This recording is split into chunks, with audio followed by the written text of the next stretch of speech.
সময় 24 update BD সংবাদে আপনাকে স্বাগতম। শুরুতেই সংবাদ শিরোনাম, এরপর বিস্তারিত। শুরুতে জানিয়ে দিব, ট্রাম্পের জনপ্রিয়তা নেমে এলো সর্বনিম্নে।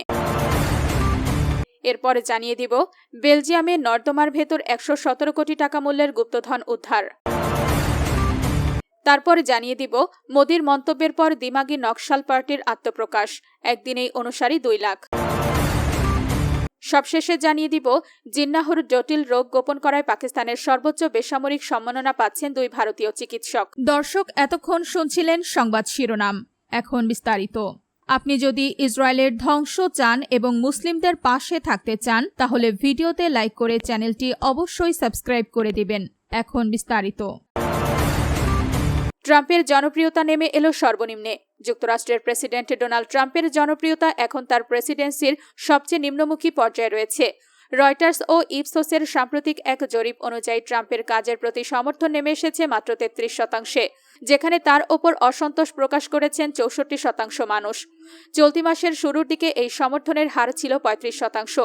2017 সালের ডিসেম্বরের পর এটি তার সর্বনিম্ন জনপ্রিয়তার রেকর্ড।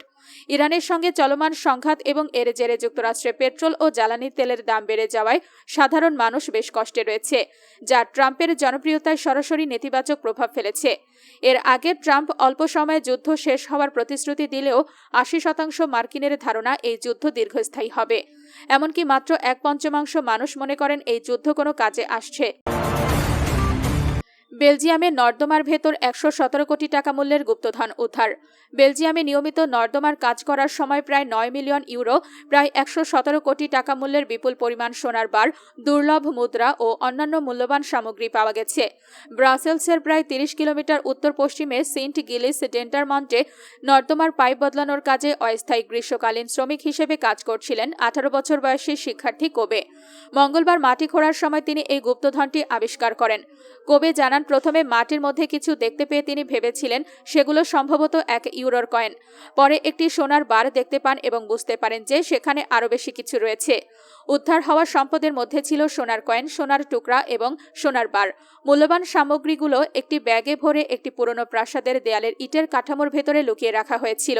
আপনি যদি ইসরায়েলের ধ্বংস চান এবং মুসলিমদের পাশে থাকতে চান, তাহলে ভিডিওতে লাইক করে চ্যানেলটি অবশ্যই সাবস্ক্রাইব করে দিবেন।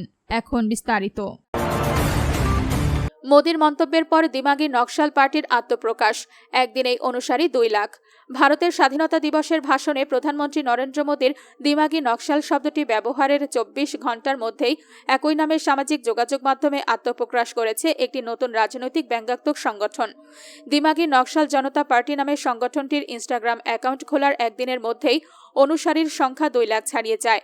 পরে অ্যাকাউন্টটি কিছু সময়ের জন্য বন্ধ হয়ে গেলেও আবার সক্রিয় হয়। সংগঠনটির দাবি, তাদের অ্যাকাউন্টে সাইবার হামলা চালানো হয়েছিল।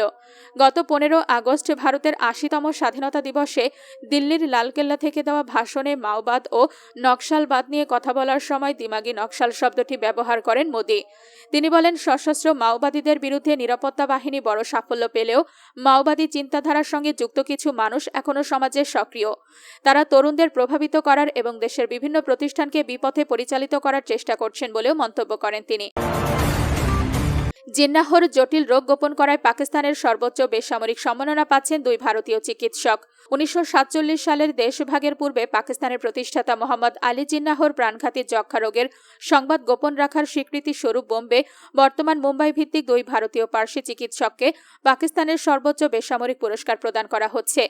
পাকিস্তানের পরিকল্পনা উন্নয়ন ও বিশেষ উদ্যোগ বিষয়ক কেন্দ্রীয় মন্ত্রী এবং পুরস্কার সংক্রান্ত কমিটির প্রধান আহসান ইকবাল এই ঘোষণা প্রদান করেছেন।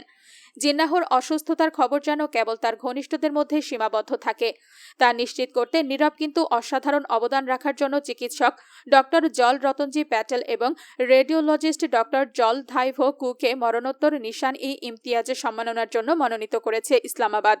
সম্প্রতি সামাজিক যোগাযোগ মাধ্যম এক্সে সাবেক টুইটারে দেওয়া এক পোস্টে আহসান ইকবাল জানান, 1946 সালে ডক্টর প্যাটেল ও ডক্টর ধাইভো কু জিন্নাহর বুকের এক্স-রে পরীক্ষা করে বুঝতে পেরেছিলেন যে তার যক্ষ্মা রোগটি মারাত্মক পর্যায়ে পৌঁছে গেছে এবং তার আয়ু আর মাত্র 1 থেকে 2 বছর বাকি রয়েছে।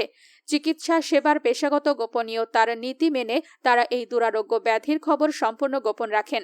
অনেক ইতিহাসবিদদের মতে সে সময় এই তথ্য জানাজানি হলে ভারত বিভাগ ও পাকিস্তান গঠনের সময়রেখা বদলে যেতে পারত।